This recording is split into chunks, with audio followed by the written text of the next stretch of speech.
सरकार के दावे बड़े बड़े, लेकिन जमीनी हकीकत ने खोल दी विकास की पोल।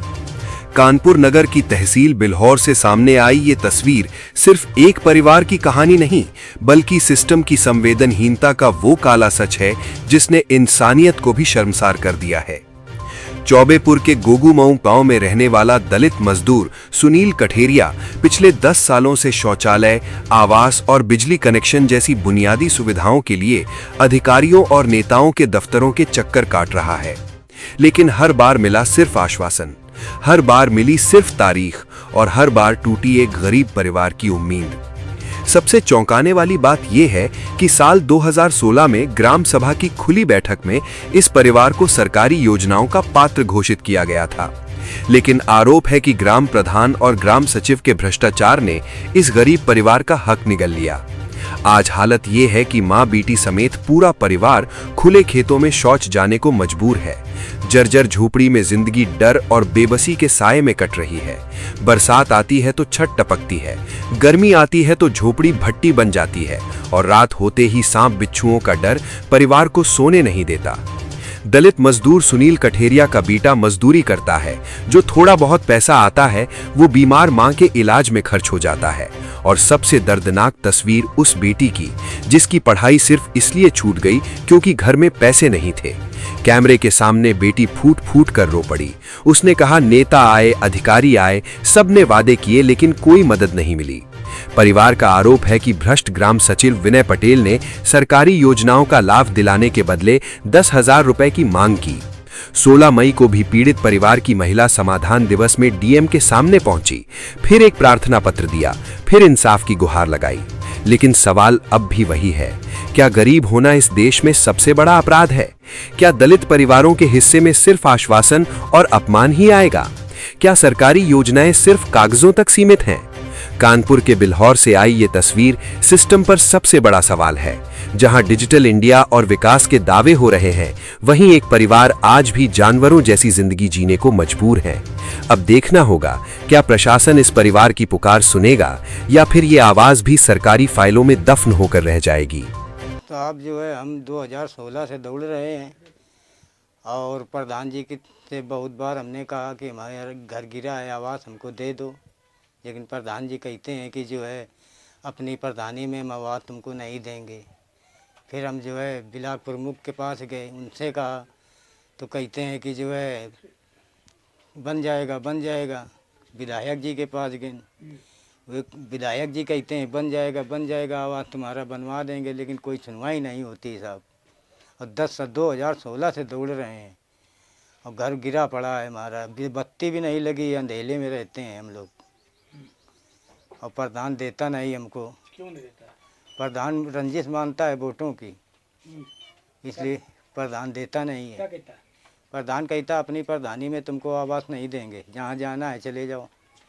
तो उसके बाद तुम अभी समाधान दिवस में गए, क्या हुआ? वहाँ भी जो है हमने जो है जिलाधिकारी को प्रार्थना पत्र दिया था, लेकिन वो पोर्टल पे जो है सचिव ने विनय पटेल ने पोर्टल पे दर्ज कर दिया या नहीं किया। और बस ऐसे आता है, जहाँ जहाँ लिख नाम हम लिख ले जाता है, इसके बाद चला जाता है, सुनवाई कुछ नहीं होती है। क्या चाह रहे हो मुख्यमंत्री जी से? हमारा आवास बन जाए, बत्ती लग जाए। शौचालय है? शौचालय नहीं है, शौचालय बन जाए। ये लड़की है और पत्नी है, जाती हैं शौचालय खेतों में, वो मना करते हैं खेत वाले आदमी कि यहाँ मत आया करो। शौचालय तक नहीं बना है आज तक हमारा। बिजली भी नहीं आज तक लगी। फ्री कनेक्शन हो रहे थे तब हम गए थे साहब, पावर और चौबे पर बहुत बार कहा हमने, लेकिन कोई सुनवाई नहीं की गई। फिर डीएम साहब को भी दिया प्रार्थना पत्र, उसमें भी कोई सुनवाई नहीं की गई।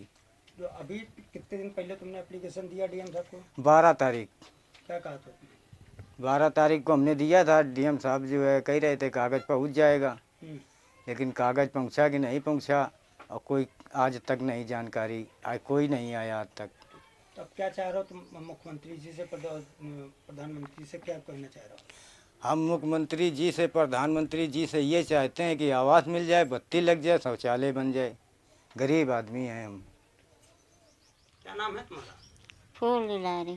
फूल दुलारी, क्या है समस्या? कौन सी बीमारी है तुम्हें, किस तरीके से परेशान? अरे साहब हम बहुत ज़्यादा बीमार हैं, बहुत। अब तो हम चले फिरे पाओ नहीं, पहले तो हम चले फिरे नहीं पावतन। इतनी दवाई इलाज पता नहीं मर जाए नहीं पता लागत कौन मरा जाए, बस दवाई लाए रहो, दवाई रुपया अपन के रखाए रहो। बहुत परेशान हैं। समस्या क्या है तुम्हारी? अब समस्या न सब ये लेटरिन नहीं है साहब, और न ये घर देख रहे हो, न बत्ती, कुछ नहीं है। चाहे पेट पिरा, चाहे जौन हुआ दुखी हुआ, चाहे बीमार हुआ भागो, और खेतों में जाके खेते जो तो वो आदमी कही देती। तो कहाँ जाना हम लोग बताओ? बिटिया है, बिटिया उम्र सयान है। मान लियो हम ना जानते वो क्या कहूँ अकेले, तो अकेले कहूँ आजकल जब जो हुआ लेटरिन बेटरिन में। तो बिटिया की पढ़ाई नहीं बंद होगी कैसे? पढ़ाई वढ़ाई हमारा बीमारी ही रहा संसार, तो के मारे नहीं जा पाई रोक दे मैं पढ़ाई। जब बार में हम बीमारे रहन 5 साल जितने जोर, तो पढ़ने के जब बीमार हैं तो घर में को करूँगा नहीं, बच्चा है नान ते के मारे नहीं जा पाई, नहीं जाती, पढ़ाई ढिलवा देना। क्या चाह रही हो आप? अब क्या चाह रही हो मुख्यमंत्री जी से? हम सबका दिन पढ़ाई पढ़ावे कहीं, पढ़ाई और करवा क्या चाहती हो तुम मुख्यमंत्री से? घर तो सार मिल जाए, हमारे बत्ती या नहीं है और लेटरिन नहीं है सर, ये सब हमें मिल जाए बस, और हमको नहीं। क्या नाम है बेटा? सर हमारा नाम संजना है। संजना, क्या है तुम्हारे घर की समस्या? किस तरीके से आगे तुम्हारी पढ़ाई क्यों छूटी? सर हमारी मम्मी बीमार थी और सर उनकी दवाई में पैसे लग गए। सर पैसे नहीं बचे और स्कूल वाले फीस मांगने लगे, फीस सर दे नहीं पाए हमारे पापा, और इसीलिए नाम उन्होंने काट दिया हमारा। फिर हम सब पढ़ नहीं पाए, मम्मी पापा कहने लगे कि नहीं पढ़ो अब, इसीलिए पढ़ाई छूट गई। ये समझ सर हमारे घर में और कोई कमाने वाला नहीं है, एक भाई है एक पापा है बस, और मम्मी का इलाज चलता है, पूरा इलाज लग जाता है रुपये में। सर घर की स्थिति ये है। क्या सरकारी इलाज नहीं मिल पाता? सर नहीं। क्या चाह रही हो तुम मुख्यमंत्री जी से, क्या कहना चाहती हो? सर हम ये चाहना चाहते हैं, हम पढ़ना चाहते हैं, कुछ बनना चाहते हैं सर, बन ही नहीं पा रहे हैं। घर की स्थिति देख के सर कोई पूछता है तो बस रोने लगते हैं, आ जाते हैं घर में, पापा को बताते तो पापा कहते कभी तो बनेगा घर। सर घर ही नहीं बनता है। सर शौचालय जाते हैं बाहर, दो खेत वाले भी मना करते हैं कि नहीं जाना, नहीं जाओ। क्या चाहती हो?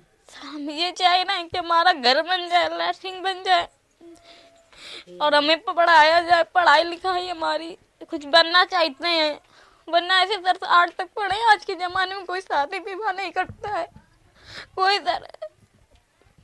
सर हमारी भी इच्छा होती है, पर गरीब कहते हैं ना, गरीबों की इच्छा पूरी नहीं होती कभी भी।